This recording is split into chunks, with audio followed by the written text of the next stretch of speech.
Baik, perkenalkan, kami dari tim Protect Yourself yang beranggotakan saya sendiri Hermawan Hantarto, lalu kedua rekan saya akan menjelaskan mengenai rancangan aplikasi yang telah kami kembangkan. Perkenalkan, nama saya Aji Ma'arij dengan NPM 2107111342.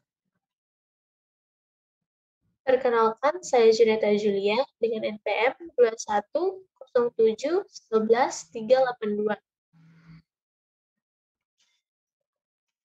Di masa pandemi sekarang ini tentu membuat dampak yang sangat besar kepada dunia termasuk Indonesia. Adanya varian baru, angka kematian pasien terinfeksi membuat kita harus selalu was-was. Maka dari itu, kita perlu adanya aplikasi yang dapat membantu kita dalam mendeteksi pasien COVID, mendapatkan vaksin, dan karantina.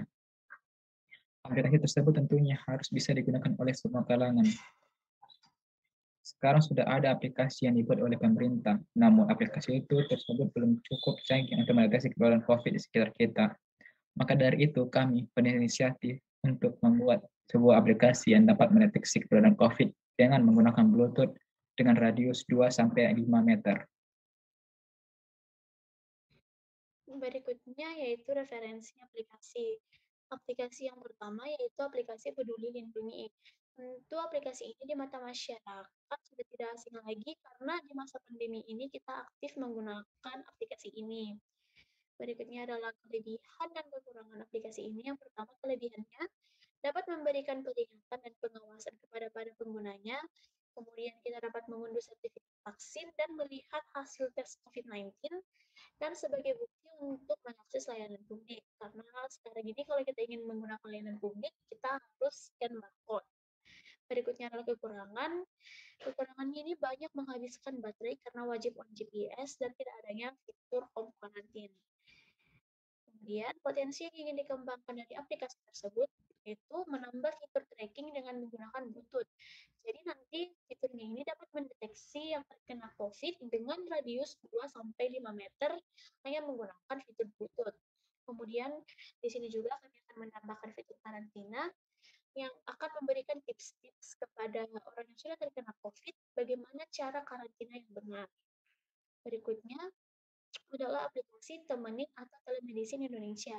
Sebenarnya aplikasi Telemedicine Indonesia ini basicnya hampir sama seperti Alo Dokter. Jadi konsultasi dengan dokter secara virtual. Kelebihan dan kekurangan dari aplikasi ini yang pertama dan kelebihannya yaitu sudah menyediakan beberapa layanan telemedis seperti teleradiologi, tele-EKG, tele-USG, dan telekonsultasi. Kemudian kalau bekerja sama juga dengan beberapa rumah sakit dan puskesmas, ada 63 rumah sakit yang menjadi pengampu dan 174 rumah sakit atau puskesmas yang diampu. Kemudian juga bekerja sama dengan berbagai dokter spesialis dan umum, seperti yang dilihat pada gambar ini, ada 136 dokter spesialis jantung, dan macam-macam bisa dilihat di gambarnya. Kemudian juga memiliki video tutorial dan software pendukung yang bisa di-download. Kemudian ada kekurangan. Kekurangan dari aplikasi ini sulit diakses dalam keadaan tertentu, misalkan jaringan yang tidak stabil. Kemudian kurang mampu membangun ikatan dengan dokter. Karena telemedicine ini sistemnya online, virtual, jadi kurang adanya ikatan antara pasien dengan dokter. Kemudian adanya penyakit yang tidak bisa diperiksa secara online, dan aplikasi ini belum tersedia di Play Store dan App Store. Jadi kalau ingin mendownload aplikasi ini, kita harus melalui website terlebih dahulu. Berikutnya adalah potensi yang ingin dikembangkan. Yang pertama itu kami ingin membuat fitur video call antara pasien dan juga dokter untuk beberapa penyakit tertentu. Kemudian akan membuat fitur jadwal juga untuk pertemuan antara pasien dengan dokter. Kemudian ingin menambahkan fitur obat dan vitamin. Jadi untuk orang-orang yang ingin mencari rekomendasi obat bisa menggunakan fitur tersebut dengan menuliskan keluhannya. Tentu obat yang jadi rekomendasi juga bukan untuk obat yang harus khusus resep dokter gitu. Jadi kayak obat umum gitu. Berikutnya adalah Trace Together. Trace Together ini basicnya aplikasi untuk men-tracking pasien COVID. Trace Together sendiri ini merupakan aplikasi milik pemerintah Singapura. Kelebihan dan kekurangannya, yang pertama itu sudah pasti privasi pengguna yang terjamin. Kemudian menghemat daya ponsel. Kemudian jika salah satu pengguna ini terinfeksi, Kementerian Kesehatan Singapura ini akan dengan cepat mengetahuinya. Kemudian satu-satunya data yang dikumpulkan pemerintah Singapura ini hanyalah nomor ponsel pengguna. Kemudian kekurangannya itu yang pertama, aplikasi ini sering mengalami masalah seperti sulitnya mendapatkan OTP. Kemudian aplikasi ini belum memiliki fitur yang menampilkan daerah-daerah persebaran COVID, vaksin, dan tempat untuk dijadikan karantina. Berikutnya adalah potensi yang ingin dikembangkan. Yang pertama itu ingin mengembangkan map yang menunjukkan peta persebaran COVID yang tinggi. Kemudian menambah fitur yang menunjukkan tempat dan waktu pelaksanaan vaksin. Kemudian juga menambahkan fitur yang menunjukkan tempat-tempat untuk karantina pasien COVID. Dan tentu ingin menambahkan fitur tips-tips hidup sehat untuk pasien COVID yang mempercepat pemulihannya. Basicnya hampir sama dengan fitur home quarantine. Kemudian ini adalah referensi yang kami gunakan dalam mencari tiga referensi aplikasi yang tadi. Selanjutnya akan dilanjutkan oleh teman saya. Baik, selanjutnya saya akan menjelaskan flowchart dari aplikasi kami. Pertama, masuk ke account. Jika pengguna sudah memiliki account, kita gunakan langsung login saja. Jika pengguna sudah login, karena otomatis akan muncul username dan password jika pengguna belum logout. Jika belum punya, maka pengguna akan diarahkan ke sign up di mana pengguna membuat akun, di mana pengguna mengisi nickname, username, dan password. Setelah berhasil, pengguna akan login, dan jika gagal, maka pengguna kembali ke sign up. Setelah login, pengguna akan diarahkan ke home di pilihan menu. Di dalamnya terdapat profil, tracking, vaksinasi, karantina, dan bantuan. Profil, jika pengguna memiliki tombol nickname atau foto profil, pengguna akan diarahkan ke pilihan profil. Di situ akan terdapat pilihan menu berupa pengaturan, PD profil, dan lain-lain. Jika selesai, pengguna akan langsung ke selesai.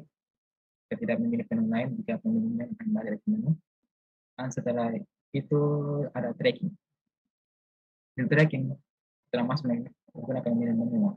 Dan setelah memilih menu, yang akan dipilih akan diproses di server, dan selanjutnya akan menampilkan data server, dan data akan ditampilkan di menu itu. Jadi jika pengguna mulai menu, jika tidak, langsung selesai. Selanjutnya adalah vaksinasi. Pengguna akan memilih menu, dan setelah memilih menu diproses di server vaksinasi, dan setelah itu akan menampilkan menu yang dipilih. Kita menentukan menu akan memulai jika ingin menggunakan kembali ke pilihan dulu, dan jika tidak akan selesai. Selanjutnya adalah karantina. Karantina langsung nanti akan proses pada server karantina dan menampilkan menu yang dipilih, dan diarahkan ke selesai setelah itu. Itu bantuan bukan pada baca bantuan atau panduan dari aplikasi tersebut. Yang selesai maka N. Jika tidak dan ingin memilih menu lain, pas dan pilihan menu. Dan profil selesai, dan akan diarahkan ke ingin memilih tracking atau karantina. Itu pun sebaliknya dan lainnya. Dan selesai dan maka N. Baik, sekarang beralih ke mockup. Jadi untuk tampilan pertama kali kita membuka aplikasi akan seperti gambar di kiri ini. Nah, di sini disediakan login atau register. Kalau belum punya akun, kita disarankan untuk register. Lalu jika sudah punya akun, kita langsung login saja. Untuk register sendiri, kita membutuhkan nama lengkap, nick, nama email atau nomor telepon, lalu password. Lalu untuk login sendiri, kita membutuhkan email atau nomor telepon yang telah tadi kita daftarkan, lalu password. Selanjutnya ada menu utama. Di atas ini mengenai profil, lalu yang bawah ini mengenai fitur-fitur yang ada dalam aplikasi yang telah kami kembangkan. Jadi pertama fiturnya ada tracking, vaksinasi, lalu karantina. Yang keempat ada di sini pantuan. Jadi pantuan ini berisi informasi mengenai seputar aplikasi yang telah kami kembangkan. Lalu untuk profil sendiri, jika diklik tampilannya akan seperti di kanan ini. Ada button edit profil, pengaturan tentang kami, lalu logout. Lalu selanjutnya kita beralih ke tracking. Di sini kita disediakan dua fitur, yaitu GPS atau Bluetooth. Jika kita memilih GPS, tampilannya akan seperti pada gambar di tengah ini. Jadi di sini akan menampilkan orang-orang yang terkena COVID dengan tanda bulat merah. Lalu untuk Bluetooth sendiri, tampilannya seperti radar di sini. Jadi dalam radius 2 meter, jika ada orang yang terkena COVID, ini akan mengeluarkan suara alarm sebagai peringatan untuk kita. Lalu untuk fitur karantina, seperti pada tampilan ini. Jadi yang pertama ada dashboard yang berisi tentang informasi mengenai tips hidup sehat karantina. Lalu di bawah sini ada data-data mengenai tempat karantina yang berada di sekitar kita, lalu ada alamatnya dan daya tampungnya. Lalu kita beralih ke fitur vaksinasi. Di sini kita disediakan dua menu. Jadi yang pertama ada pelayanan vaksin. Untuk pelayanan vaksin sendiri tampilannya seperti ini. Di sini ada tempat-tempat vaksin yang dekat dengan sekitar daerah kita. Jadi di sini tertera tempatnya, gedungnya atau puskesmasnya, lalu tanggal waktu pelaksanaannya, dan kita bisa daftar melalui aplikasi ini. Dan yang di bawah ini ada sertifikat vaksin. Jika kita telah melaksanakan vaksin, kita bisa mencetaknya langsung dari sini.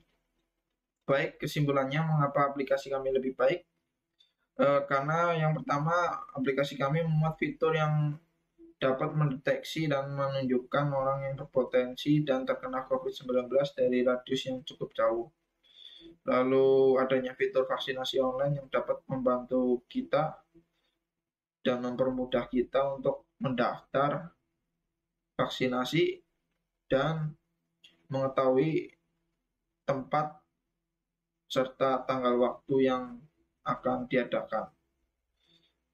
Yang ketiga, adanya fitur karantina yang mempermudah kita mengetahui tempat-tempat mana sajakah yang dijadikan sebagai tempat karantina yang berada di sekitar kita. Dan juga kita mengetahui informasi terbaru mengenai tips-tips yang dapat membantu kita untuk mempercepat pemulihan saat kita terkena COVID-19 dan harus mengalami isolasi mandiri atau karantina. Sekiranya dari kami cukup segitu. Terima kasih atas perhatiannya.